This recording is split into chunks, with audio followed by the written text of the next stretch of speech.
Blowing stuff up on this episode of Toy Train Tips and Tricks. When Lionel introduced the number 6650 IRBM Missile Launching Car in 1959, it immediately created the need for an additional item. What good is a missile launcher without a good target? Lionel obliged, creating not one, but two effective fun targets to help distract Johnny from launching projectiles at the family cat. Although I think it's highly likely that many a feline suffered assaults from Lionel armaments over the years anyway. Not for me, of course, we didn't have cats. For a mobile target, Lionel introduced the number 6470 Exploding Target Car, also known as the Explosives Car, in 1959, and continued it through 1961. Based on the 6464 Boxcar series, the sides and roof of the car were made to be detachable. Another unique feature of the 6470 and its descendants is that the two sides of the car have different decoration. Inside the car is a spring-loaded mousetrap-like device.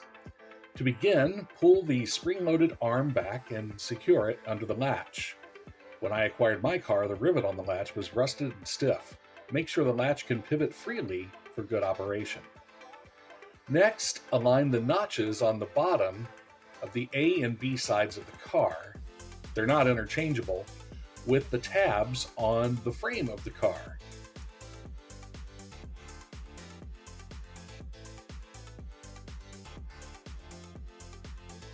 Next, align the roof and the sides and attach it gently to the car.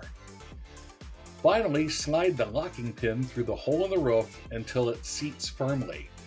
This keeps the car from exploding when running around the layout, although a good bump can cause the roof and sides to fall off without triggering the spring. When you're ready for target practice, remove the locking pin. For best results, the projectile should target the round, target-like area on the A side of the car. Striking the car elsewhere will not always generate an explosion. When you do strike the target area, then simply gather the pieces, reassemble, and repeat. Lionel recommended the use of only official Lionel projectiles for these cars, but I would guess that many a rubber band or even the occasional BB gun provided the means of destruction over the years. Another explosives car, the number 6480, appeared only in sets through Sears in 1961. These cars are identical to the 6470 except for the number of the car and the use of arch bar trucks on the 6480. Also cataloged from 1961 through 64 was the number 6448 Target Range Car. This car came in two variations, red sides with white ends and roof, and white sides with red ends and roof. Operationally, these cars are identical to the 6470, but the graphics are different, identifying these cars specifically as a target for destruction, rather than accidental victims of the explosives they carried.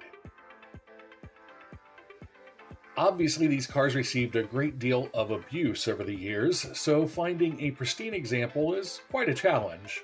However, the cars are quite durable, and many have survived until today, and many reissues have been offered over the years as well. If you wish to purchase a vintage model, double-check that all the parts are present, including the locking pins. The number 6470 Boxcar was not the only target Lionel offered for its missiles in 1959. The number 943 Exploding Ammunition Dump, also known as the Exploding Bunker, was also offered as a stationary target for Lionel projectiles, cataloging it until 1961. The 943 operates in a similar fashion as the 6470, but it shares no common parts with it or any other Lionel item ever produced. The accessory comes with a metal base with two optional mounting holes. I recommend using these holes to secure the bunker to the layout for best operation. After arming the spring mechanism, immediately slide the safety latch into place to prevent accidental activation. and keep fingers away from the operating parts. This mousetrap is very strong and will provide quite a painful wallop to any body parts that are in the way when it activates. Next, attach the short B side of the bunker to the side marked B on the base, resting the top of the piece on the trigger very gently. Next, repeat the process with the A side.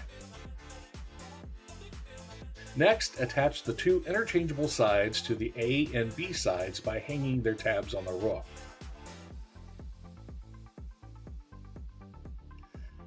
I have found that pulling the safety pin out of the assembled structure without activating the explosion is nearly impossible without having the base secured. I've secured mine to a scrap piece of wood, not yet having a place on the layout for the structure. The trigger on the 943 bunker is far more sensitive than that of the exploding boxcars, so a hit anywhere on the structure, or sometimes even just a near miss, is enough to initiate catastrophic structural failure.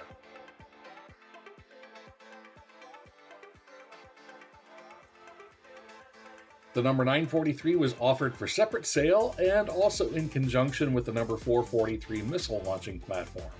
Like the exploding boxcars, be sure all parts are present when purchasing an exploding bunker. These are also quite durable when many original pieces have survived the years, and of course there are many modern reissues like the one I am using. Lionel also produced a less destructive target option, the number 3470 Target Launching Car, cataloged in 1962 through 1964. A battery-driven motor in this car would suspend and hold an inflated latex balloon over the car for targeting purposes by various Lionel projectiles. Obviously, this car did not work well on layouts with tunnels, bridges, and other overhead obstructions. But rearming the target only required returning the balloon to its place rather than reassembly of any structures. This car has also been reissued a number of times over the years. So, if you have recently acquired one of Lionel's many missile launching cars, here are 3 great options for targets for your missiles. As always, I hope you've enjoyed this video as much as I've enjoyed making it, and if so, please like, share, subscribe, tell your friends and tell your neighbors, and give us a comment about your experience with Lionel's exploding cars. Until next time, keep the trains running and the missiles flying, and we'll catch you next time on Toy Train Tips and Tricks.